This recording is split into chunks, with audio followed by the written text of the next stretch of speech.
देखिए, उनके दल का ये आंतरिक मामला, तो उनके दल की आपसी लड़ाई आंतरिक मामले पर मैं कोई टिप्पणी नहीं करूँगा। लेकिन एक बात अवश्य है कि उपेंद्र कुशवाहा जी ने जो कहा है कि राजद जनता दल यू की जो डील हुई है उसको सार्वजनिक किया जाए, तो बिहार की जनता को जानने का अधिकार है कि जब नीतीश कुमार ने बीजेपी को धोखा देकर राजद से हाथ मिलाया तो उन दोनों के बीच में क्या समझौता हुआ, क्या डील हुई। क्योंकि जगता बाबू जो प्रदेश के अध्यक्ष उनका बयान आया कि 2023 के प्रारंभ में तेजस्वी मुख्यमंत्री बनेंगे और नीतीश कुमार राष्ट्रीय राजनीति करेंगे। फिर उनका बयान आया कि बड़ी चीज़ हासिल करने के लिए छोटी चीज़ों का त्याग करना होता है। ताकि इन बयानों का क्या मतलब है, मर्जर के बारे में क्या स्थिति है। तो जनता दल यू के भी सारे विधायक बहुत भ्रम में हैं कि आखिर मुख्यमंत्री ने क्यों ऐलान कर दिया कि 2025 के चुनाव का नेतृत्व तेजस्वी करेंगे। तो इन सारी बातों को लेकर पूरे बिहार में एक असमंजस की स्थिति है। नौकरशाही ठप हो गई है, लोग दुविधा में हैं, ये सरकार रहेगी जाएगी, तेजस्वी बनेंगे, कौन बनेगा नहीं बनेगा। तो इसलिए मुख्यमंत्री जी को इन सारी चीज़ों को सार्वजनिक करना चाहिए। ये केवल दो दलों के भीतर का आंतरिक मामला नहीं है, बल्कि बिहार की जनता को जानने का अधिकार है। और देखिए, जहाँ तक दल बदल की बात है कि कौन कितनी बार किधर गया, तो उसका रिकॉर्ड तो नीतीश कुमार ने खुद ही तोड़ दिया। क्योंकि अगर उपेंद्र कुशवाहा 2 बार आए जनता दल यू के अंदर, तो नीतीश कुमार तो 3 बार राजद के साथ गए, 3 बार छोड़ कर चले आए। 2 बार बीजेपी के साथ आए, 2 बार बीजेपी को छोड़ कर चले गए। तो इनका रिकॉर्ड ज़्यादा ऐतिहासिक है कि नीतीश कुमार ने कितनी बार दल बदल किया। और इनके पार्टी के जो राष्ट्रीय अध्यक्ष हैं श्री ललन जी, इन्होंने तो नीतीश कुमार को तानाशाह कहा था और प्रदेश के अध्यक्ष थे, और प्रदेश का अध्यक्ष पद छोड़कर कांग्रेस की सरकार बिहार में बनाने के लिए चले गए थे। गांधी मैदान में रैली किया था उन्होंने अखिलेश सिंह के साथ, और क्या क्या नहीं कहा था। तो जनता दल यू राजद के अंदर कौन कितनी बार आया गया, इसका कोई महत्व है क्या। और नीतीश इस तरह की बातों को उठा रहे हैं, तो बोले अपने गिरबान में झांक कर तो दिखे कि वो कितनी बार उन्होंने दल बदल किया, कितनी बार वो उन्होंने पाला बदला।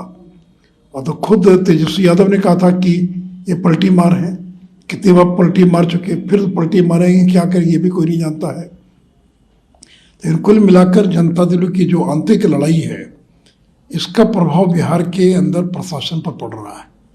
जो IAS अधिकारी हैं उनको दुविधा में है, भ्रम में है, क्या होगा नहीं होगा, जनता दल टूट जाएगा क्या, तेजस्वी बनेंगे नहीं बनेंगे। तो इस पूरे भ्रम को समाप्त करना चाहिए और नीतीश कुमार को सारी बातों को सार्वजनिक करना चाहिए। डील को लेकर के बड़ा रिजिड है उपेंद्र कुशवाहा का, कि डील को सार्वजनिक करिए, कम से कम आप कमजोर हो गए हैं, आपको मैं मजबूती देने आया हूँ, आपके पीछे मैं खड़ा हूँ, अभी भी खड़ा हूँ, मैं आप पार्टी नहीं छोड़ूंगा।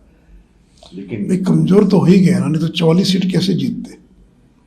भी जो जिस दल का एक समय में 110-15 विधायक हुआ करते थे, उस पार्टी के विधायकों की संख्या घटकर 44 पर पहुंच जाए, तो ये क्या दिखलाता है कि नीतीश कुमार की क्षमता खत्म हो गई है। वोट दिलाने की उनकी जो शक्ति थी वो उसमें ह्रास हो गया है। अब वो वोट ट्रांसफर करने की क्षमता नहीं रखते, जब कोई उनको अपने साथ रखना नहीं चाहता है। ये रखता कौन है, ताकतवर को रखता है। अगर 2 दलों में गठबंधन तब होता है जो दोनों ताकतवर होते हैं। लेकिन नीतीश कुमार की वोट दिलाने की क्षमता खत्म हो गई है, इसलिए वो बोझ हैं, चाहे वो NDA हो चाहे RJD हो, महागठबंधन, किसी भी गठबंधन के नीतीश कुमार बोझ है। तो इस बोझ को अब अपने कंधे पर कोई उठाने के लिए तैयार नहीं है, और कम से कम NDA तो बिल्कुल तैयार नहीं है। KCR ने थर्ड फ्रंट को लेकर के मीटिंग बुलाई थी, उसमें सभी नेताओं को बुलाया था, लेकिन अभी सचिवालय का उद्घाटन होने जा रहा है, उसमें नीतीश जी को नेता दिया था, लेकिन ललन सिंह जा रहे। देखिए, पता नहीं क्या इनका गेम है। अभी जब खम्भम के अंदर रैली हुई, जहाँ अरविंद केजरीवाल गए, D राजा गए, पंजाब के मुख्यमंत्री गए, और अखिलेश यादव गए, लेकिन नीतीश जी को निमंत्रण भी नहीं मिला। और सचिवालय के उद्घाटन में निमंत्रण मिल रहा है, और निमंत्रण मिला खड़गे साहब का, तो जनता दल यू जो है जाने से इनकार कर रही है। तो देखिए, ये नाटक यूं ही चलता रहेगा, ये कभी एक हो नहीं सकते।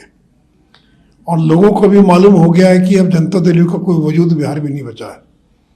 तो जो प्रधानमंत्री बनने का सपना देख रहे हैं, उनकी कमजोरी सभी नेताओं को ध्यान में आ गई है कि अब ये नीतीश कुमार उनकी पार्टी में कोई दम नहीं बचा है। इसलिए कहीं निमंत्रण मिलता कहीं नहीं मिलता। नहीं तो इतनी बड़ी रैली हुई खम्मम के अंदर 2 लाख 4 लाख लोग थे, क्यों नहीं बुलाया नीतीश कुमार को? और सचिवालय के उद्घाटन में बुला रहे, जो पॉलिटिकल रैली थी वहाँ नहीं बुलाया और सचिवालय के उद्घाटन के अंदर बुला रहे हैं। तो इसलिए देखिए, ये इनका आपसी जो इनकी लड़ाई है, विपक्षी दलों के भीतर का आपसी जो स्पर्धा है, वो स्पर्धा यूं ही चलने वाली है, चुनाव तक चलने वाली है। ये कभी न एक हुए हैं और न कभी एक हो पाएंगे।